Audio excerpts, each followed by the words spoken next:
La propriété intellectuelle, en fait, c'est un vaste contrat qui est passé entre la société et ses créateurs, ses innovateurs, sous forme de loi, qui accorde un monopole. Qui apporte un monopole d'exploitation et qui fixe un certain nombre de règles. La première des règles étant que le nom de l'auteur ou de l'inventeur doit toujours être respecté et communiqué à chaque communication de son invention ou de sa création. Ça, c'est la règle essentielle qui est perpétuelle. Elle est quasiment sacrée. La deuxième, qui touche au droit d'exploitation, elle aussi est très très intéressante, puisqu'en fait elle déroge au principe général de liberté du commerce et de l'industrie, parce que accorder un monopole d'exploitation à un auteur ou à un inventeur, c'est lui permettre de vivre de sa créativité et donc de continuer en fait à donner à la société, et en contrepartie de quoi il accepte de publier ses informations, son savoir-faire, et permet donc de le partager et de l'améliorer en fait. Ça met sur le marché une base de créativité qu'on appelle le domaine public en fait, et qui est un domaine public qui est réservé pendant un certain temps. Pour le droit d'auteur, c'est la vie de l'auteur plus 70 ans après sa mort, et pour la propriété industrielle, en général, c'est 20 ans, on va dire, 20-40 ans maximum. Le droit d'auteur, c'est la récompense de l'originalité. L'originalité en droit français, parce que c'est pas la même définition dans tous les droits. En Italie, par exemple, c'est beaucoup plus exigeant. En droit français, on demande seulement que la création reflète la personnalité de son créateur. On ne lui demande pas spécialement, il n'y a pas d'appréciation du mérite, il suffit vraiment que ce soit singulier, c'est-à-dire que d'une certaine manière on puisse dire qu'on reconnaît l'auteur. Alors c'est actuellement un peu, en France on s'interdit de trop juger, de porter trop de jugement de valeur, c'est très très rare qu'on déclare quelque chose de banal. Mais grosso modo, voilà, c'est l'empreinte de la personnalité. C'est-à-dire que même pour une photo ou pour à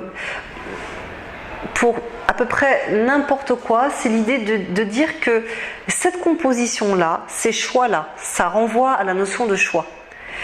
Les choix sont propres à un être humain, et les choix qu'il a faits, en l'occurrence, offrent un aspect qui est singulier. C'est-à-dire que si dans une pièce voisine, on met une autre personne avec exactement les mêmes éléments, avec le même objectif, on obtiendra quelque chose de différent. En fait, c'est ça l'originalité. C'est que les deux vont être originaux avec les mêmes éléments de base, les mêmes matériaux. C'est ça l'originalité. Très exactement ça. C'est-à-dire que c'est quelqu'un qui va faire quelque chose d'unique à partir de quelque chose qui est connu. Alors, la prudence commande de partir du principe que le contenu est protégé. Néanmoins, il y a de nombreuses exceptions, et surtout la très grande exception du domaine public. Donc le domaine public, grosso modo, c'est tout ce qu'il y a, pour être vraiment très prudent, c'est tout ce qui a plus de 70 ans.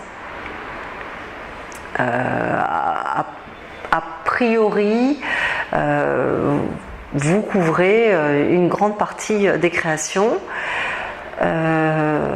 Si vous voulez être vraiment très prudent, vous poussez jusqu'à plus de 100 ans. Donc là, le siècle précédent, en principe, ça marche. Parce que les droits d'auteur sont protégés pendant toute la vie de l'auteur, plus 70 ans après sa mort. Compte tenu de l'âge auquel on commence à être connu comme auteur, voilà, 100 ans, on va dire que c'est une bonne marge, même si les auteurs sont de plus en plus jeunes. Les autres exceptions sont par exemple tout ce qui est le bien commun. Le bien commun, ce sont les idées non formalisées. Le bien commun, ce sont les grandes découvertes. Le bien commun, ce sont les drapeaux par exemple, ce sont les noms de villes, les noms de pays. Vraiment un certain nombre de choses grosso modo, tout ce qui est conçu par le public, pour le public, c'est du bien commun. Voilà, je pense que...